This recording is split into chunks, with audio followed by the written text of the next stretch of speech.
Hello friends, the next topic that we have to discuss today is योगाभ्यास, प्रतिरोधक, प्रतिबंधक और योग सिद्धिकर भाव। तो हठ योग के अनुसार योग प्रतिबंधक भाव में कौन कौन से आते हैं? अत्याहार, प्रयास अर्थात अत्यधिक परिश्रम, प्रजल्प अर्थात अधिक बोलना, नियम ग्रह अर्थात योगाभ्यास के नियमों का पालन ना करना, जनसंग, लौल्य अर्थात चंचलता। ठीक है, तो हठ योग के अनुसार जो भी मतलब योग करने में हमें जो हेल्प नहीं करते हैं, ऐसे ऐसे कौन कौन से भाव हैं? अत्याहार मतलब कि बहुत ज़्यादा खाना खा लेना, अत्याहार कर लेना। प्रयास मतलब कि बहुत ज़्यादा परिश्रम कर लेना या फिर बहुत ज़्यादा बोल लेना। तो सबसे ज़्यादा तुम खा सकते हो, बहुत ज़्यादा तुम परिश्रम कर सकते हो, या बहुत ज़्यादा बोल लेना। ठीक है, या फिर नियमों का पालन नहीं करना। ठीक है, जनसंग करना, बहुत ज़्यादा जो जनसंग करना, और चंचलता में रहना मतलब कि स्थिर नहीं रहना। तो ये सारे भाव क्या करेंगे? योग को प्रतिबंधित करेंगे। फिर दूसरा आता है हठ योग के अनुसार योग सिद्धिकर भाव, जो हेल्प करेंगे योग करने में। तो उसमें क्या आता है? उत्साह, उत्साह, अर्ध्यार तत्व ज्ञानश्च निश्चयात् मतलब कि उधम रूप उत्साह, साध्य असाध्यता का विचार कर शीघ्र प्रवृत्ति रूप साहस, धैर्य, तत्व ज्ञान या फिर ब्रह्म ज्ञान, शास्त्र और गुरु के वचनों पर विश्वास और श्रद्धा रूपी निश्चय, योगाभ्यास विरोधी जनों के समागम का परित्याग। तो क्या क्या चीज़ें हेल्प करेंगी? मतलब बहुत अच्छे से हमें उत्साह हो कि हाँ हमें योग करना है, उसके लिए हम उत्साहित हों, मन करे हमारा करने का। ठीक है, और साध्य असाध्यता का विचार करके शीघ्र ही प्रवृत्ति रूप साहस मतलब कि तुरंत ही हम उस चीज़ को करने में प्रवृत्त हो पाएँ, योग करने में तुरंत ही हम साहस जुटा पाएँ कि हाँ हम कर सकते हैं ये चीज़, हम कॉन्फिडेंट रहें इस चीज़ को लेके। ठीक है, साथ में हमारे अंदर धैर्य हो, तत्व ज्ञान, ब्रह्म ज्ञान। ठीक है, और जो भी हमें शास्त्र हैं या फिर गुरु के वचन हैं, उन चीज़ों पे हमें विश्वास रहे, श्रद्धा रहे उन सब चीज़ों के ऊपर, तभी उस चीज़ के हमें फल भी मिलेगा। ठीक है, तभी हम उस चीज़ को समझ पाएंगे, मेरा मतलब। ठीक है, फिर योगाभ्यास विरोधी जनों से जो भी योग के विरोधी हैं उन सब के साथ उठना बैठना नहीं है, तो उन सब चीज़ों का समागम का परित्याग करना। ठीक है, अब देखते हैं मित आहार और पथ्य अपथ्य ड्यूरिंग योगाभ्यास। तो मित आहार क्या होगा? मित आहार के बिना योगारंभ करने पर नाना प्रकार के रोग उत्पन्न हो जाते हैं और योग की सिद्धि भी नहीं हो जाती है। ठीक है, तो शुद्धम सुमधुरम स्निग्धम उदर अर्ध विवर्जितम भुज्यते सुरसम प्रीत्या मित आहार मिमम विदु सुस्निग्ध मधुर आहारश्च चतुर्थांश विवर्जिता।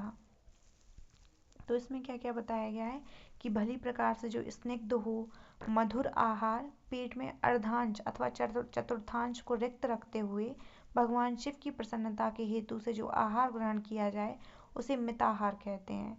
धैर्य संहिता के अनुसार पेट का अर्धांश रिक्त रखना चाहिए। ठीक है, तो यहाँ पे मिताहार क्या कह रहे हैं कि जो योग अभ्यास करने से पहले जो भी हम खाना खा रहे हैं, मतलब एनर्जी भी तो होना चाहिए ना कि योग हम शुरू करने जा रहे हैं, तो इसलिए जो भी स्निग्ध है, मधुर है आहार, जब वो हम पेट के अर्धांश मतलब कि आधा पेट तक हम करते हैं या फिर चतुर्थांश को रिक्त करके हुए करते हैं, तो उसी को मिताहार कहा गया है। ठीक है, फिर योगाभ्यास के दौरान पथ्य अपथ्य क्या होता है? तो पथ्याहार क्या होता है?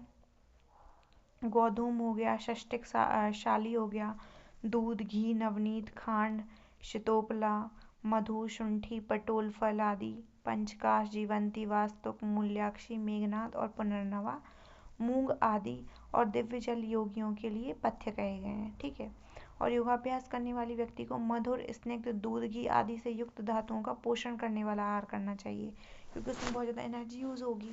तो जो भी चीज़ें जीवनीय हैं या फिर जो भी चीज़ें जो हमारी धातुओं का पोषण कर रही हैं, हमें वो वाला आहार लेना चाहिए। ठीक है, फिर आता है चावल, जौ का आटा, गेहूं का आटा, मूंग, उड़द, चना आदि को साफ करके भूसी रहित खाएं।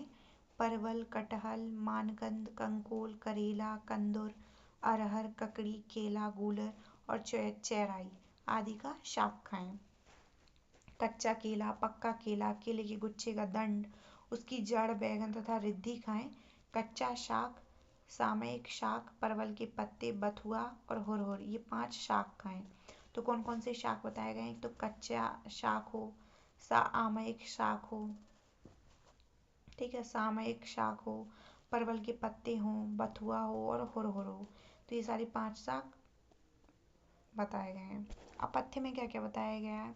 करेला आदि कटु पदार्थ। कटु क्या करेगा? ये सारी चीजें कटु, तिक्त, कसाय वगैरह, ये सारी चीजें धातुओं का लेखन कर्म करते हैं ना। तो करेला आदि जो भी कटु पदार्थ हैं, इमली आदि खट्टे पदार्थ हो गए, मिर्च आदि तीक्ष्ण पदार्थ, लवण गुड़ आदि उष्ण पदार्थ, हरे शाक, सौवीर अर्थात कांजी, तिल, तेल, मदिरा, मछली, बकरा, बकरी आदि प्रकार का मांस, दही, मठा, कुल्थी, बेर, पणियाक, हींग, लहसुन आदि, ये सब चीजें अपथ्य हैं क्योंकि ये तम गुण को बढ़ाएंगी, है ना। पुनः गर्म किया हुआ, रूक्ष, अति लवण युक्त, अति अम्ल युक्त, कुधान्य, शाक और विदाही भोजन, ये सारी चीजें अपथ्य होती हैं।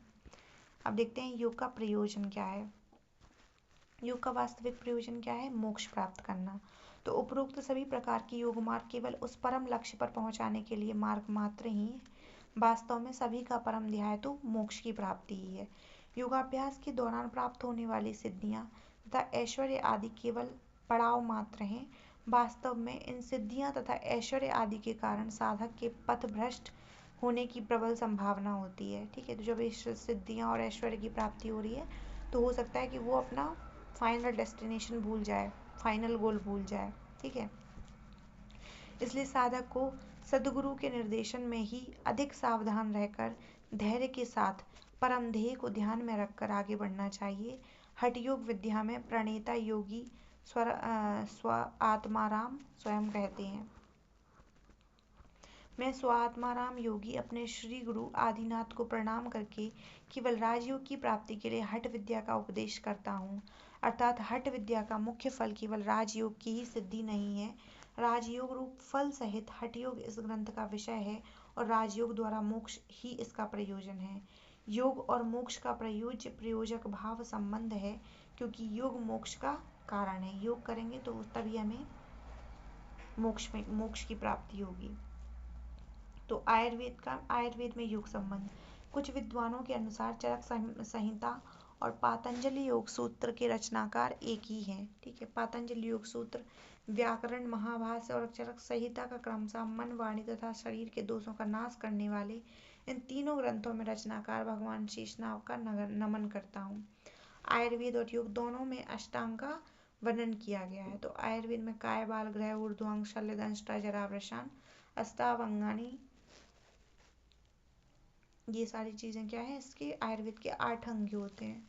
और योग के देखोगे तो यम, नियम, आसन, प्राणायाम, प्रत्याहार, धारणा, ध्यान और समाधि। तो आयुर्वेद उक्त सदव्रत और आचार, रसायन योगोक्त यम और नियम, ये समानता रखते हैं। ठीक है, तो जो भी आयुर्वेद में जो सदव्रत बताया गया है और आचार, रसायन बताया गया है, उसमें भी योगोक्त जो भी यम नियम है वो चीजें समान ही हैं लगभग। तो शरीर शोधनार्थ आयुर्वेद में पंचकर्म बताया, मतलब ये हम देख रहे हैं कि योग और आयुर्वेद में क्या समानता है ना। तो जो आयुर्वेद में भी देखो 8 अंग बताए गए हैं, योग में भी 8 अंग बताए गए हैं। और जो हम कह सकते हैं कि जो चरक संहिता के रचनाकार हैं और पातंजलि योग सूत्र, इनको हम मतलब इनको एक माना गया है कि वो एक ही हैं। फिर आयुर्वेद में जो सदव्रत और आचार, रसायन का वर्णन किया गया है वही यम और नियम को हम समझ सकते हैं। शरीर शोधनार्थ आयुर्वेद में जो पंचकर्म किए जाते हैं, वमन, विरेचन, वस्ति, नस्य, रक्त मोक्षण के समान योग में षड-कर्म, उसमें क्या क्या आता है? नेति, दोति, वस्ति, नौली, त्राटक एवं कपालभाति का वर्णन किया गया है। ठीक है, तो आयुर्वेद की सत्याबुद्धि और योग की ऋतंभरा प्रज्ञा आपस अत्यधिक निकटता रखते हैं। तो सत्याबुद्धि हो गई और जो नित्यंबरा प्रज्ञा, ये बहुत ज़्यादा निकटता रखते हैं। आयुर्वेद में अष्ट ऐश्वर्यों के समान योग में अष्ट सिद्धियों का वर्णन है।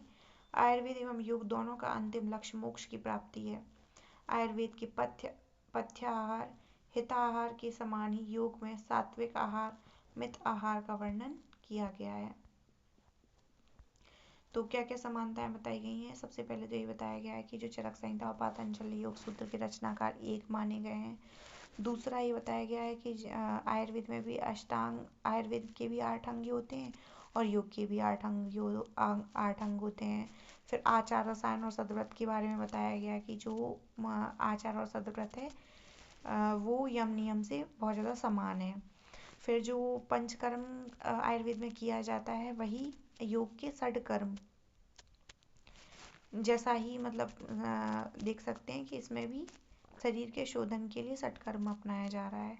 फिर आयुर्वेद में सत्य बुद्धि और योग की ऋतंभरा प्रज्ञा आपस में ये एक चीज में निकटता रखती हैं। सत्य बुद्धि और ऋतंभरा प्रज्ञा, ठीक है, सत्य बुद्धि और ऋतंभरा प्रज्ञा, सत्य बुद्धि और ऋतंभरा प्रज्ञा।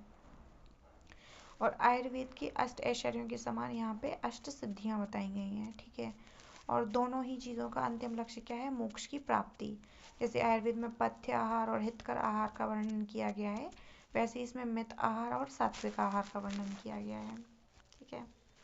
फिर आता है योग मूलतः आध्यात्मिक विषय है, किंतु इसका प्रभाव शरीर के विविध अंगों की क्रियाओं पर पड़ता है, जिससे मानव शरीर रोग मुक्त होता है तथा अनेक रोगों से बचाव भी होता है। यदि हम डिफरेंट डायमेंशन ऑफ हेल्थ की बात करें तो योग के बिना संपूर्ण स्वास्थ्य की परिकल्पना ही नहीं की जा सकती है। योग के माध्यम से न केवल शारीरिक अपितु मानसिक, सामाजिक एवं आध्यात्मिक स्वास्थ्य भी प्राप्त होता है। अब हम इसमें देखने जा रहे हैं अष्टांग योग के बारे में। तो देखो, सबसे पहले क्या बताया गया है? यम और नियम। तो यम नियम का पालन करने से मानसिक रोगों से रक्षा होती है। इसके साथ ही शरीर पर इसका प्रभाव रसायनवत होता है, क्योंकि यम नियम का पालन करने से समस्त रोगों का मूल अधर्म का नाश हो जाता है और धर्म का अभ्युदय होता है। इस धर्माचरण को आयुर्वेद में आचार रसायन कहा गया है, ठीक है। आसन अगर देखते हैं तो मांसपेशियों को ये मजबूत बनाते हैं, रक्त परिसंचरण को सुचारू बनाते हैं, शारीरिक संहनन को व्यवस्थित करते हैं। कुछ आसनों का विशेष अंगों पर विशेष प्रभाव पड़ता है, जैसे पश्चिमोत्तानासन, उदित पदासन, उदर आकर्षणासन तथा इसी प्रकार के अन्य आसन स्थौल्य में लाभदायक हैं, जैसे पवन मुक्तासन, मंडूकासन आदि आसन पाचन तंत्र के रोगों में लाभदायक हैं, ठीक है। अब देखते हैं प्राणायाम। प्राणायाम क्या होता है? तो प्राणायाम के द्वारा रक्त परिसंचरण सम्यक रूप से होता है, जिससे समस्त अंग प्रत्यंग सुचारू रूप से कार्य करते हैं, ठीक है। तो इससे रक्त परिसंचरण मतलब कि वही सर्कुलेशन ऑफ ब्लड बहुत अच्छे से होता है। प्राणायाम के अभ्यास से श्वसन तंत्र से संबंधित समस्त विकार नष्ट हो जाते हैं। फेफड़ों के निष्क्रिय क्षेत्र भी क्रियाशील हो जाते हैं। फेफड़ों की वाइटल कैपेसिटी में वृद्धि हो जाती है। शीतली तथा शीतकारी प्राणायाम का अभ्यास करने से पित्तज विकारों में रक्षा होती है। सूर्य भेदन उज्जाई प्राणायाम के अभ्यास से कफज और वातज रोगों में रक्षा होती है। अब देखते हैं षटकर्म। षटकर्म में क्या आता है? नेति कर्म से नासा मार्ग का शोधन होता है। इसके अभ्यास द्वारा नासा मार्ग में होने वाले संक्रमणों से बचाव होता है। तो नीति ना और ना से नासा। धौती कर्म द्वारा नाक, कान, दांत, पाचन तंत्र आदि का शोधन होता है। तो धौती में सब नाक, कान, दांत हो गए, पाचन तंत्र हो गए, इन सब चीजों का शोधन हो रहा है, ठीक है। और इन अवयवों में होने वाले रोगों से बचाव होता है। वस्ती कर्म द्वारा मल मार्ग का शोधन होता है, जिससे विबंध, अर्श आदि रोगों से बचाव होता है। नौली कर्म छरा, उदरस्थ समस्त अंगों में रक्त संचार की वृद्धि होकर उनकी क्रियाशीलता में वृद्धि करता है, जिससे पाचन संबंधी विकार तथा मधुमेह आदि रोगों में रक्षा होती है। त्राटक कर्म द्वारा नेत्रों का शोधन होता है, दृष्टि निर्मल होती है तथा कफजन्य नेत्र रोगों में रक्षा होती है। कपालभाति द्वारा सभी प्रकार के कफज रोगों से रक्षा हो जाती है, ठीक है।